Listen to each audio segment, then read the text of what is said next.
Hello everyone, and welcome to VideoNet's live webcast entitled The Multiscreen Innovation Crossroads, Build, Buy, or Hybrid. My name is Barry Flynn. I'm contributing editor at VideoNet, who are hosting this webcast, and I'm your moderator for the next hour.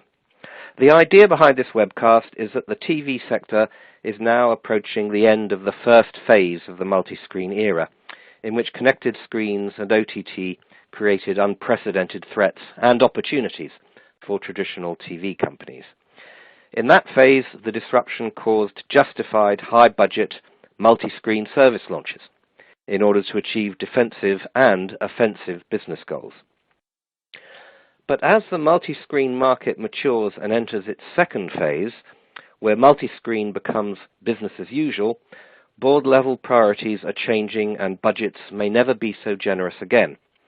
However, multi-screen practitioners know that they must still relentlessly innovate and maintain services across an ever-changing device population. So now could be the right time to reassess multi-screen innovation strategies to see if more is possible with less. Accordingly, this webcast is designed to help platform operators and content owners decide whether to build or buy their multi-screen capabilities in future, and whether there is a role for a hybrid approach, one in which you build some and buy some.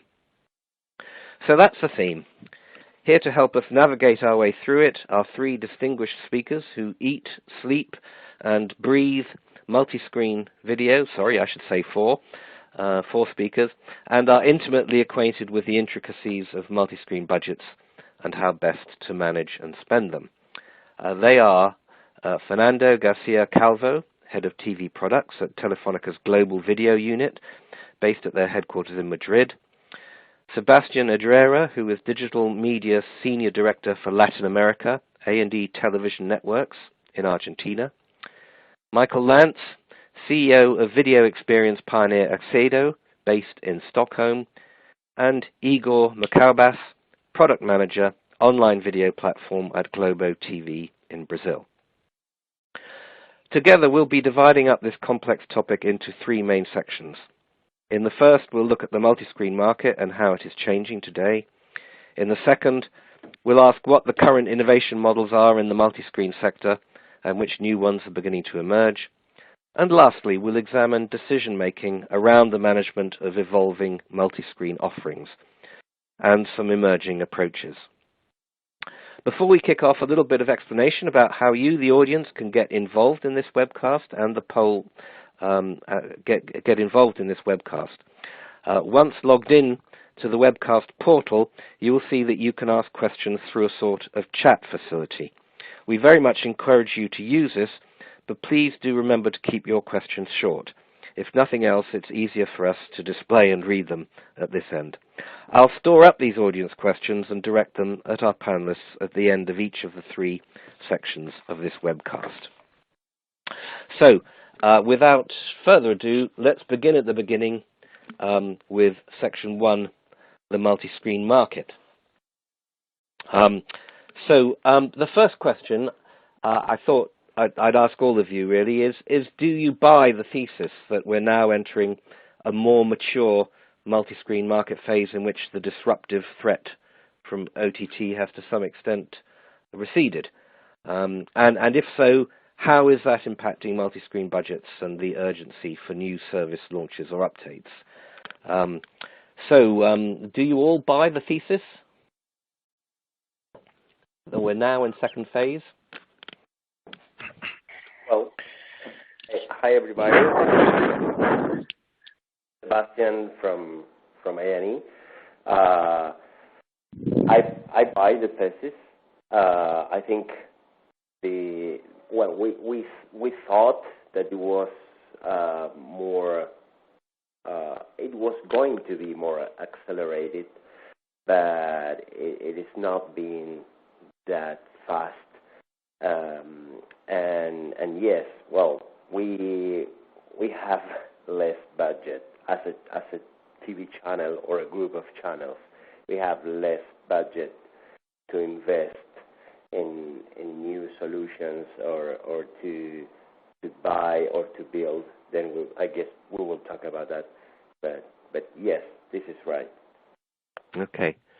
Who else from the operator side wants to field that? Yeah, this is Fernando. Fernando speaking. I definitely agree that this is that the market is changing. However, the value still remains in the content itself. What we are seeing is that the habits is what is changing right now. Therefore, we need to find new ways to put different sources of content into different spaces that we never had before. So the transition from live consuming to on-demand consuming, whether it happens on the main TV screen or on a cell phone or on a PC or on a tablet, is definitely a trend that's here to stay. And we are now focusing on enabling that kind of new consumption patterns. And we think that the focus must be on personalization and easy of discovery. The content discovery is getting more and more confused because of the amount of services and options and sources. So this is for me perhaps the urgency for us to fulfill customer needs. Okay, but you accept, do you not, that somehow it's more multi-screen is more business as usual today than it has been in the past? Well, it is. I mean, it is. The time spent on different devices or screens is growing. Perhaps not at the speed that we assume 3 or 5 years ago, but right. Definitely what is changing is a habit itself. So therefore, the ability to personalize your experience, to watch whatever you want at any device that you have in front, is something that it hasn't been yet fulfilled. Okay. Igor, Igor, Igor here. Yeah? Can I pitch Go ahead. a bit? Yep. Yeah. So, in my point of view, the market right now, we have matured. Yes, I agree with that, and I agree that we have a very large number of OTT services to choose from. But as my colleague Fernando just said, content is still king, right? So, giving some names to the people in this market, I would say I'm enjoying very much Stranger Things on Netflix, and I also am a fan of Game of Thrones. So does it make sense to spend like $20 on Netflix and also spend more like 40 on HBO? I I believe that the vast number of services that we've seen, it were a result of a big buzz in budget and in market movement. So everybody was going at it to launch the services and build new stuff. And now I wouldn't say exactly business as usual, but I believe that yes, we are receding to a more budget oriented world where we don't have the buzz anymore, and now we are looking at the numbers and looking at the results after 2 or 3 years of OTT, and people are starting to see things are not that profitable or not that cost effective. So yes, I agree with the affirmative. I wouldn't say I would go far to say business as usual, but I'm with you guys. Okay, understood. And just to make a few comments from our side, sort of more of the vendor side, we talk to many of our customers all the time, and I think many of them are sort of torn between the need to do a lot of things and then sort of a challenging budgets, and that's natural. That's how every market works. I think the interesting thing now is that the multi-screen market or the OTT market is going into a more mature phase, which is completely natural, right? So we are still in a sort of an early phase in an overall market. It's definitely not saturated, but it's not growing as quickly as it did sort of 1 or 2 years ago. So clearly there is less of an urgency if you're a new entrant or if you have an existing service. There is less of an urgency to do things. But at the same time, everyone knows that in 10 or 15 years' time, the OTT market will be where the money is. So the investments has to be made now in order to take a position to be able to monetize the customer relationships 10 or 15 years from now. And that's sort of there is not an immediate urgency, but there is a clearly an important aspect of investing in the future still. And I think that's where we're seeing sort of the primary urgency at the moment is where there is a more of a defensive investment. There is a need to invest before someone else would invest, or there is a need to invest to capture a certain market opportunity in a specific period of time. If it's just business as usual, it tends to be less urgent in terms of investments. Right. Okay. Thanks, Michael. So I mean, we do have a sort of consensus there about urgency and budgets being looked at more carefully. So, are there any trends emerging as to how the success or otherwise of a new multi-screen launches or developments of multi-screen are being judged? I mean, for instance,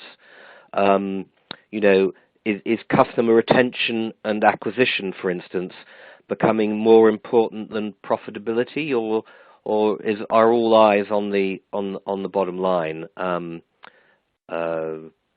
Sebastian, would you like to answer that? Okay. Now at this moment, our way to see the business. This is a weird moment getting to its end, as you mentioned before, because the first step was like being okay, with the new trends and being okay with the cable operators, and because I don't know in Europe, but at least in Latin America, we are not getting the users straight to our platform. They, just as an example, I'm going to a point, so be patient. A user download the TV Everywhere app, like from the History channel, like History Play, and they had to log in with a platform in the middle of the cable operator and the channel, right? So the user is not our user at the end. It's the cable operator user. So for us, as we see it right now, our first user is the cable operator. So we try to give them service, right? And then we try to give to our users the best experience we can. So at this point, now we are not thinking about making money, with the OTT experience. We are just trying to give a good experience for the cable operators and for our users. So the point is we're trying to build a long-term environment, right? But we are pretty sure that it's not something, I don't know the word in English. Sorry for my awful English, guys. Don't worry. We know that a user can't have like 20 apps in a device for 20 channels, right? Mm-hmm. So this is something that is not going to a good end, and as we can see, the cable operators are growing a lot with their platforms and going, more and more close to Netflix, right? Yeah. The problem for us is not this. The problem for us is that people in that kind of platforms like Netflix, people is going to look for content, not for a channel. And as far as I see it, I work for TV channels, for brands. So I'm going to send my curriculum to all of you. No, the brand, the TV channel, at this point tends to die. And we are wondering, how can we be the curator for our users, and how to build the brand as a curator inside of the OTT platforms, right? So This is our main concern. It's not so. It isn't a matter for us like getting more users or make it profitable, because profits are coming right now, like 90% from the cable operators, from the regular business, like it was 20 years ago. Okay. You know what I mean? Yeah, okay, understood. Thanks for that, a very full answer. So who else wants to talk about how multi-screen offerings are judged on profitability or otherwise these days? Fernando, do you? Yeah, I'll take the question. We normally, when we prefer to talk about engagement rather than user acquisition or retention, in the fact that we prefer to reflect that if we have fulfilled the user needs in terms of content discovery and content consumption, we might have delighted him. And therefore, we normally use metrics to follow the customer engagement with the service, how often he enters into the service, which functionalities he uses the most, how long does he play or come back to search for new content. So we prefer to talk about the engagement, and therefore engagement equals to customer satisfaction, and therefore that you could follow that line towards retention if you wish. But for multi-screen, we prefer to talk about engagement. And for the main pay TV, the TV screen, the large screen, for those services, we normally prefer to talk about perhaps the traditional customer acquisition or retention. But the multi-screen for us lies more right now on the engagement space. Okay. And what about you, Igor? How do you see the important metrics changing or developing for measuring how successful your multi-screen services are? Yeah, so our scenario here in Brazil is slightly different. Yeah, we do have a lot of TV everywhere products, and my video platform is supporting a few of those. But Global Play, which is our major online video product, is already OTT without intermediation. So we do have a direct relationship with our customers. So the customers can go to Global Play website and they can subscribe just as they do with Netflix. And we have a kind of mature product, because although the new brand Global Play is 1 year old only, so it's relatively very new. The new media initiatives within TV Global are quite old, so we have been doing that for over 4 years. And we do look a lot at customer engagement. This is, in my opinion, would be the main metric that we are looking now. And profitability and TCO, yeah, we do keep an eye on that, because we have a fairly sized use base, but this is not the driver for our initiatives. So yes, we do look a lot at engagement. We are doing some initiatives in the new media products that we launched, like we are launching content beforehand. It goes on live TV and kind of stuff, trying to differentiate the product and looking always at engagement. So that will be our major metric for now. Okay, Michael, does that reflect what you hear your customers saying, that the focus is less on the bottom line and more on engagement and retention? Yes, it does. But I think the key observation here is that different types of companies have different objectives and different sort of metrics to evaluate their success. Of course, an SVOD service that's just starting out, for them, it's just key to get the first sort of customers acquired, no matter the cost.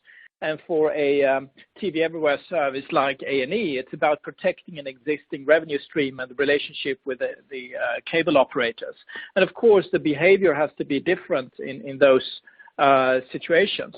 So in general, I think the trend that we see is that the strategies are diverging between different types of players in the market, whereas 3 years ago it was just a quick launch to market. Everyone had the same objective, and now we're seeing sort of more adaptation to sort of the core strategy of those companies.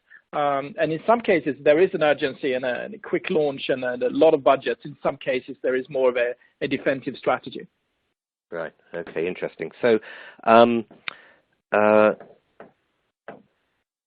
next thing I was going to ask is, how has the multi-screen technology market changed in the last 5 years or 4 years, if, for those of you who started more recently?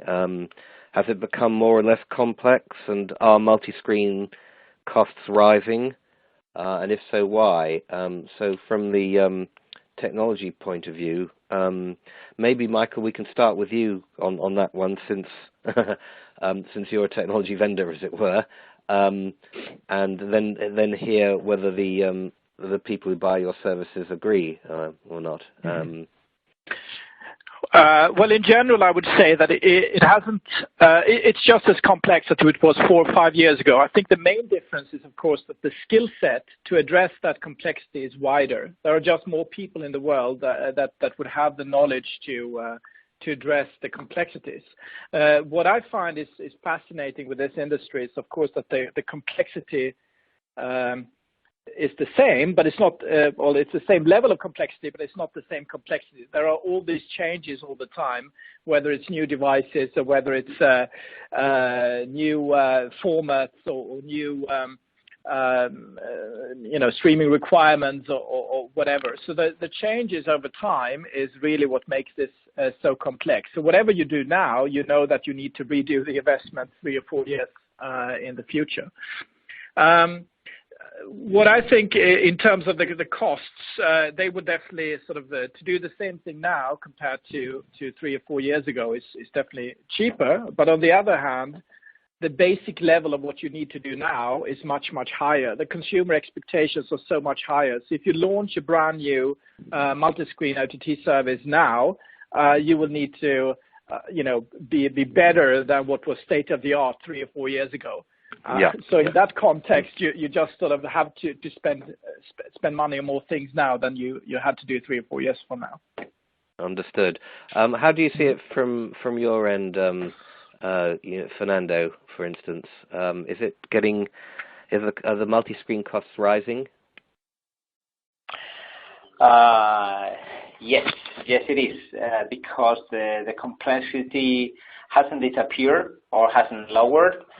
So whether you put the intelligence within your platform, a cloud TV platform, or whether you put it on the terminals, because you can also decide whether to put more of the intelligence, you have to invest more. Because I agree with Michael, the level of the functionality features that you have to have in order to compete with the standard or the de facto standards in the industry, call them Netflix, call them whomever, you need to be ready. Otherwise, you will be perhaps on a worse position. So we are projecting an increase in our budget for multi-screen, whether it is on the platform or on the terminal. So yes, I agree. It's cheaper, simpler, but the amount of functionalities is higher. So therefore, you need to deal with that.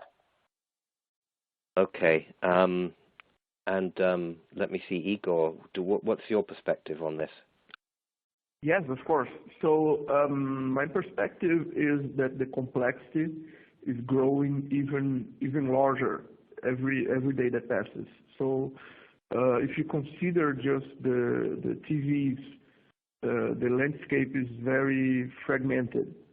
It's like, do you remember the world before iPhone and Android took the smartphones? I mean, we had like BlackBerry, Sony had its own platform. We had a bunch of vendors with their own homebrew platform. So it was really fragmented. And that's what I kind of see TV at right now. So if you only take into account TVs, you have a very fragmented scenario, so complexity is very big. Every TV manufacturer has its own limitations and has its own way of doing things. So it's very difficult to keep up. So I would agree with Michael in stating that costs. I would say that direct costs they're getting lower. But as the complexity is very large and also the fragmentation is very large, costs tends to grow because you have to do more stuff, in order to support the same platforms and the same products. You have to do more. So that's basically where the money is going to. Okay, thanks for that. So let's pass to some audience questions now that we're at the end of that section. And to the audience, please do send your questions in, and we'll answer them at the end of each section. I've got two questions that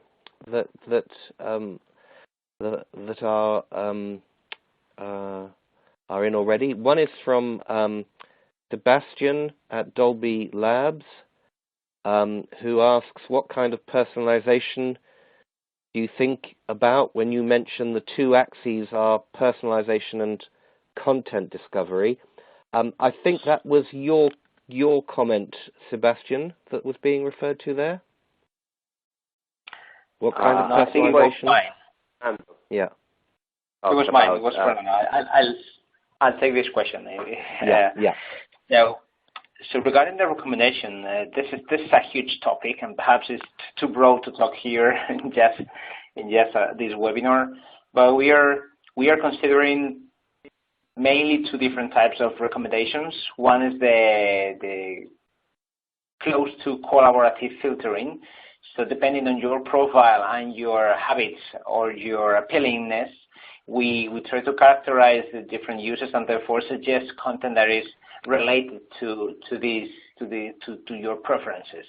And the other, which could be argued that is not a pure recommendation, is the content-to-content discovery, where you are able to find content related or close to the one that you are that you are normally attending, and therefore we expose more of the content catalog, showing up new content that perhaps you will never find yourself. So combining these two sets of recommendations algorithms, you are able to maximize the exposure of your catalog and simplifying the user discovery of new content.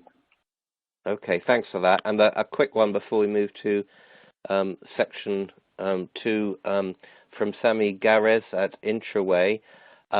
If the OTT provider considers the end customer as belonging to the operator considers the content as belonging to the OTT provider.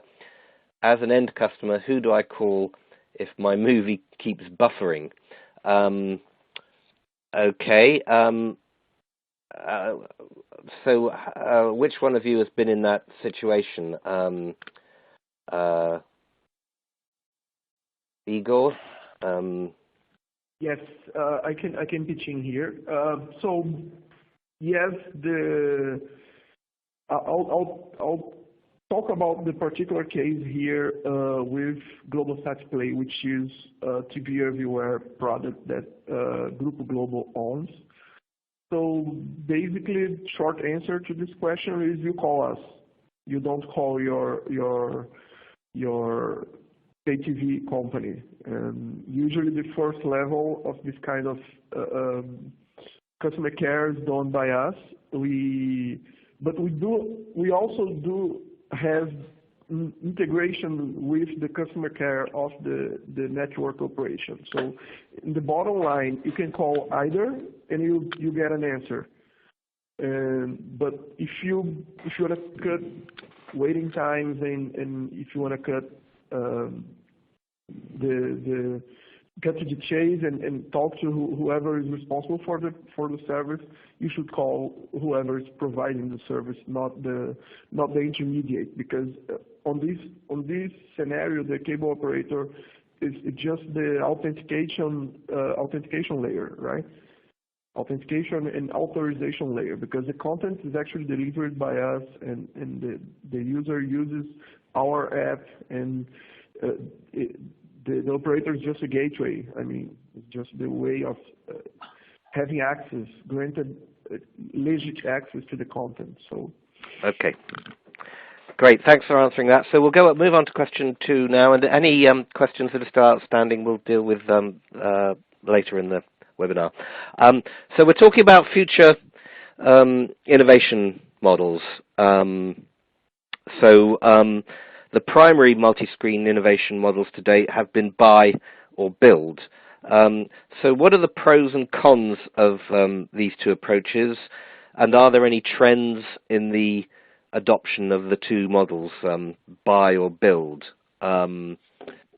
Sebastian, what would you say the pros and cons of the buy and build innovation models are? Well, the first point is that a company that is, each one must do what they know how to do. Like if we are professionals making content, so building a platform is not our expertise. So that's the point, right? So we, in that point, we tend to buy a solution and not building one. But I'm going to speak from our side, right? But when we buy, then we realize that the times of response that we need to adapt solutions to new needs of the market are really having a delay in our expectations. What we need it must be faster than what the market is giving, and you cannot change. If I buy a solution, I cannot change that vendor from each 2 months. But anyway, a hybrid solution, I think, is the best where you buy the platform that you are going to use, or the platforms, right? And then you can have a team that can enhance that platform in-house. Right? This is what we are going. It's our way, Okay. Understood. Igor, what's your position on the buy or build?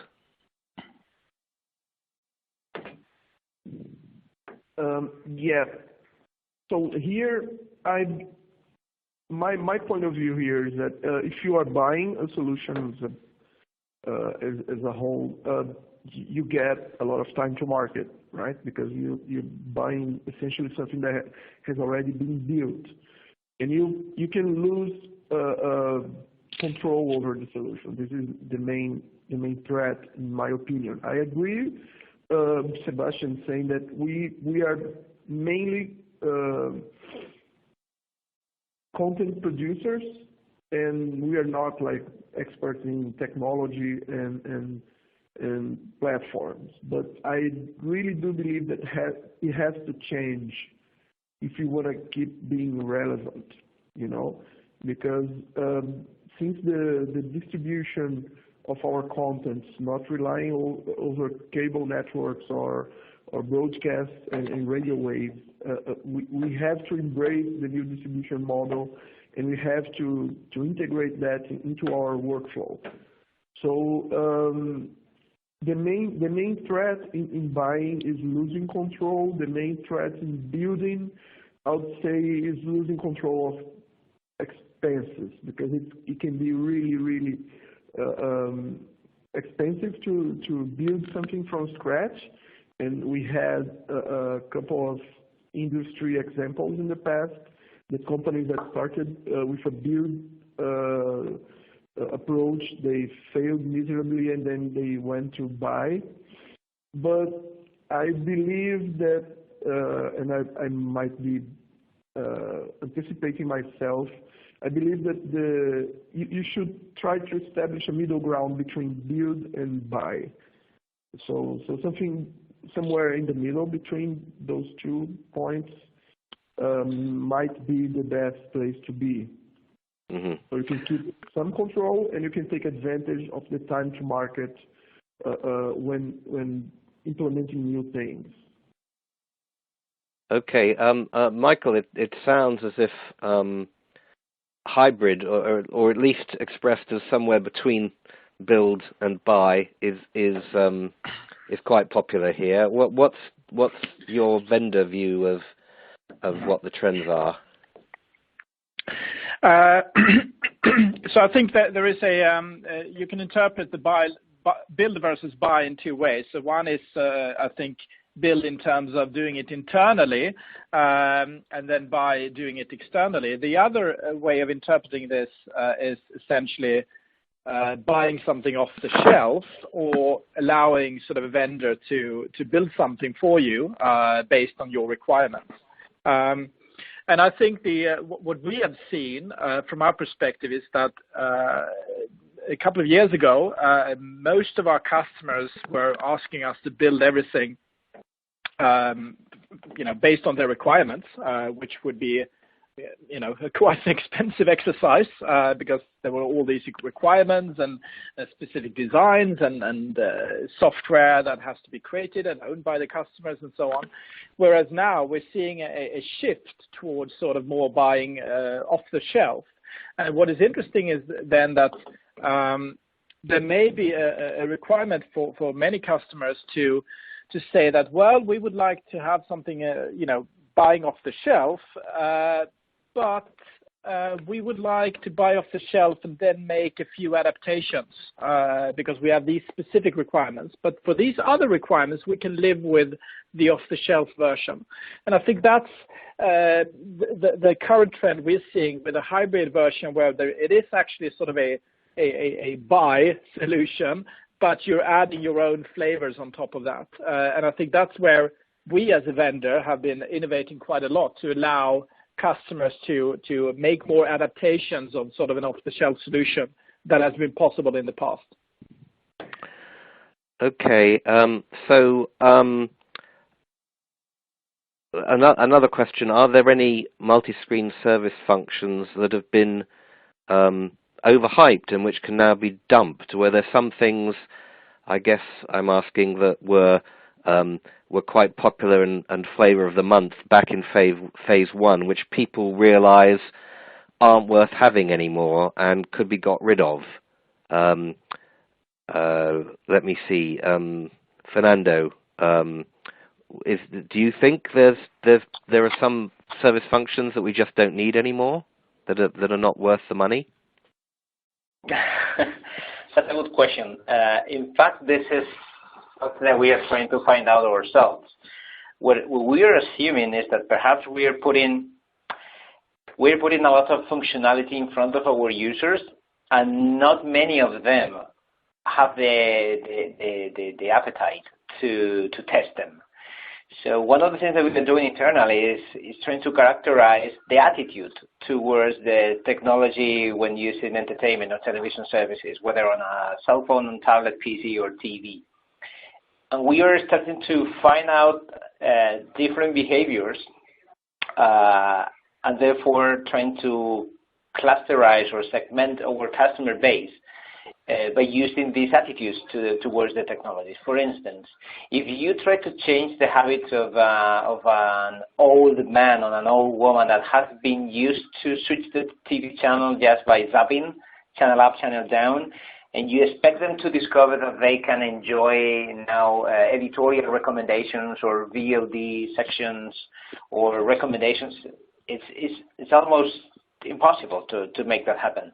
So one of the things that we are doing is just discovering different usage patterns, creating different customer journeys paths within the services, and then make people aware or even teach them how to use some of the functionalities that we thought when we created them that they were brilliant.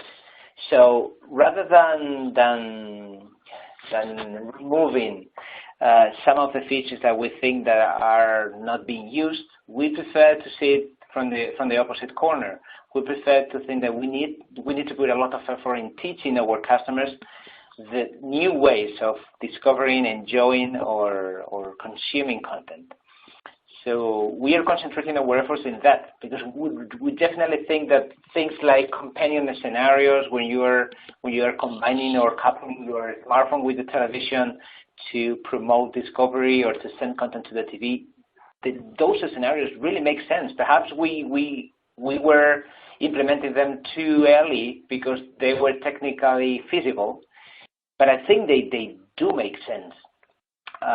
Or even voice search that is getting a lot of traction right now.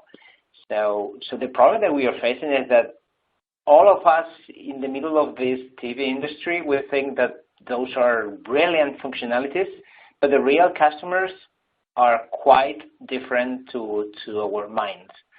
And therefore we prefer to not to remove anything, but to learn how to make them easy for them to discover and use. Right. So that's the way we are looking at it. Yeah. Anyone else want to pitch in on this one? What's not worth it anymore, and what is worth adding to the mix? So Michael here. Just from our point of view, I think one of the things that we do encourage our customers is to take a long, hard look at the device selection. I'm not talking generally about the type of devices, whether it's a phone or a tablet or a game console and so on, but I'm talking about older versions of those devices. There is a huge savings to be had if you dump sort of the older versions of the devices when they're sort of on the way down.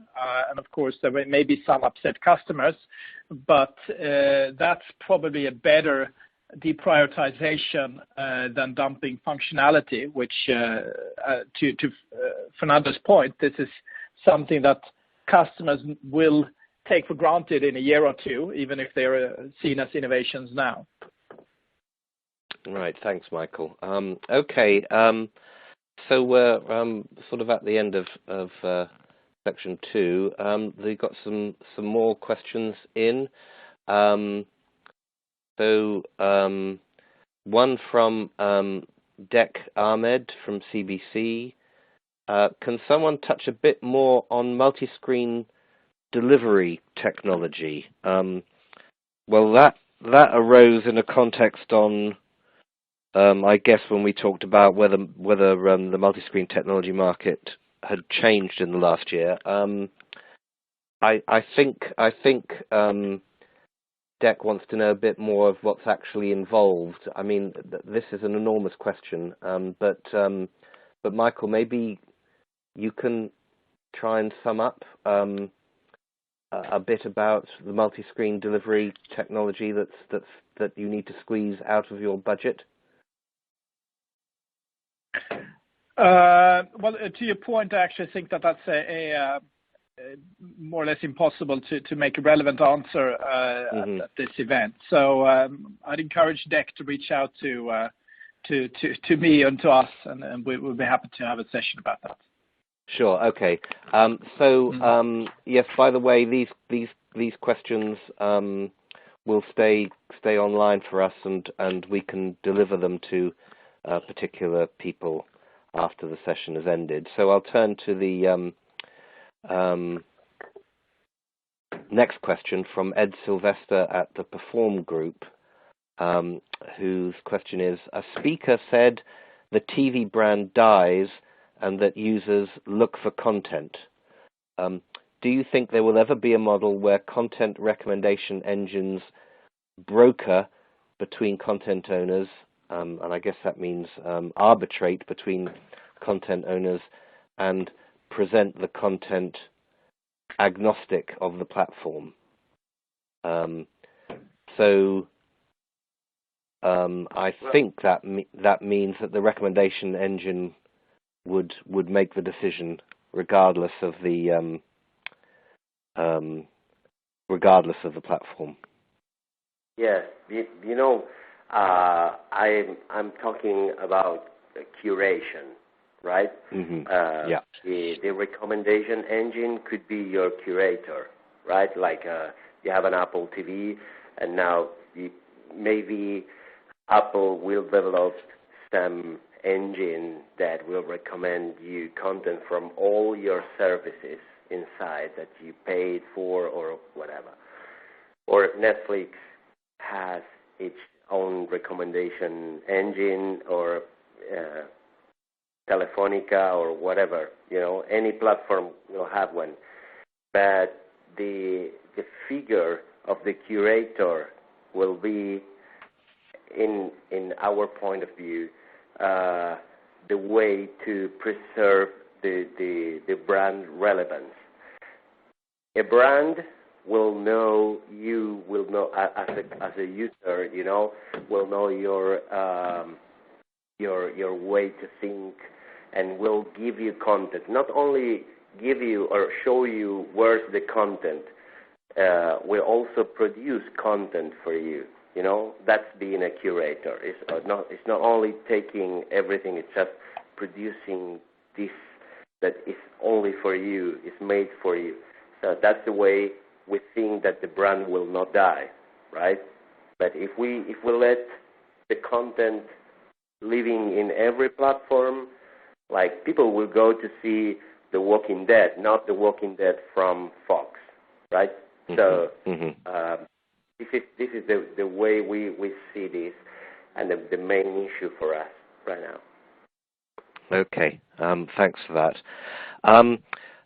Another question: how does the process of managing your partner differ in a full buy context from a hybrid approach? What are the main issues to bear in mind in each case?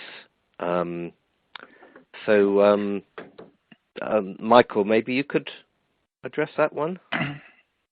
Yes, I can definitely address that one. So I think the key thing, regardless of what you decide, is that there has to be someone sort of owning the solution, and there has to be like an Igor in each scenario. And that person has to be confident enough to be able to make the decisions of when to what to use the external vendors for, and what to do internally, what types of solution to choose from.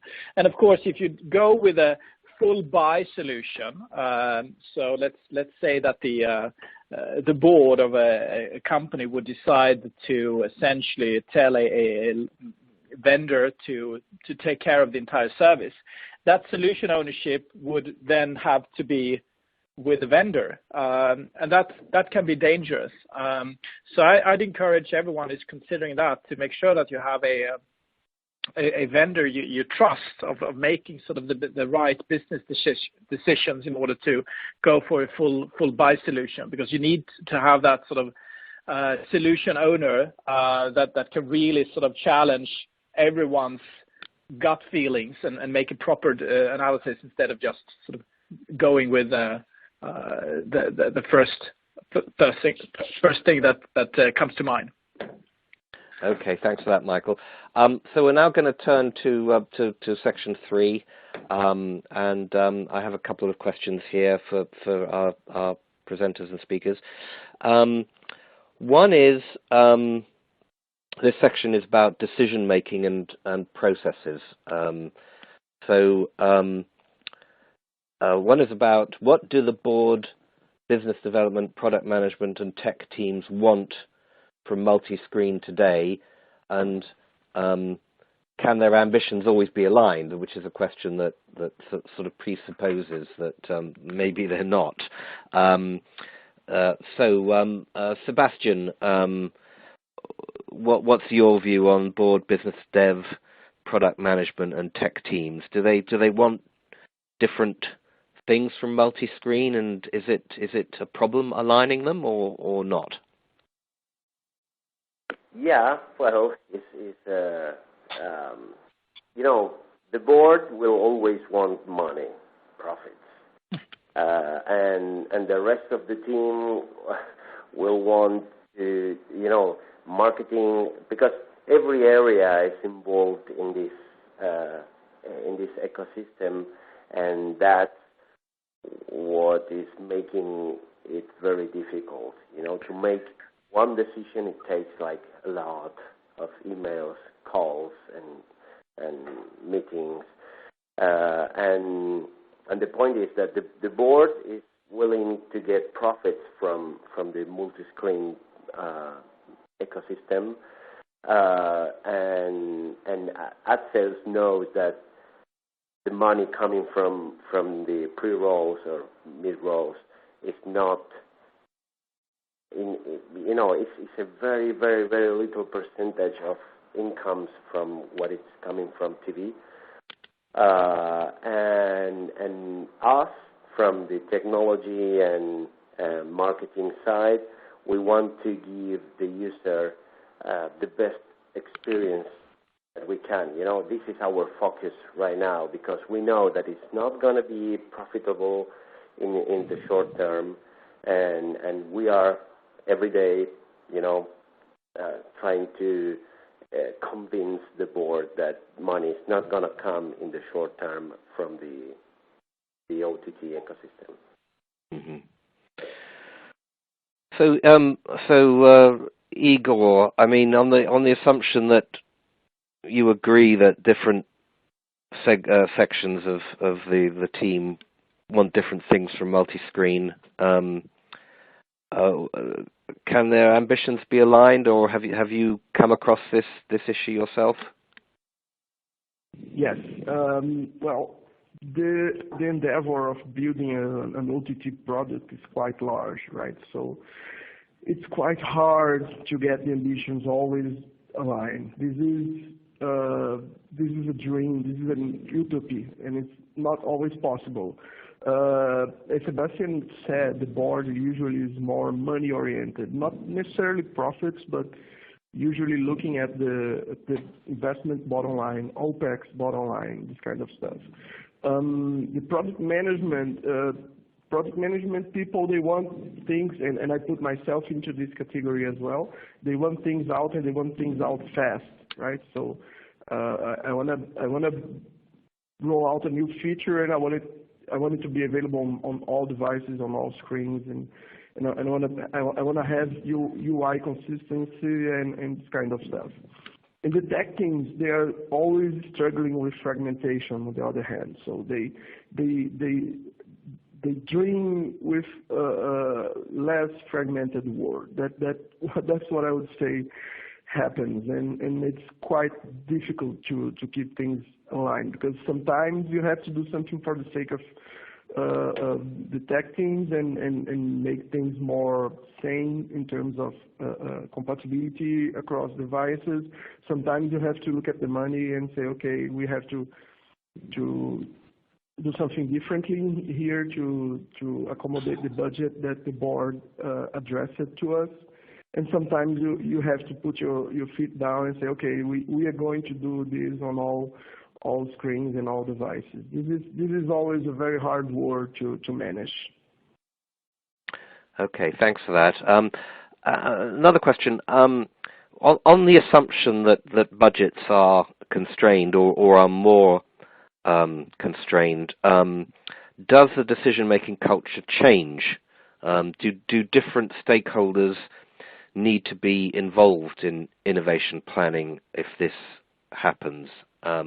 Fernando, do you have a view on what happens when your budget is constrained in terms of decision making? Yeah, more than you have an experience because our budgets are being constrained. Yeah. Normally. So the way that we focus, the way that we try to solve this is by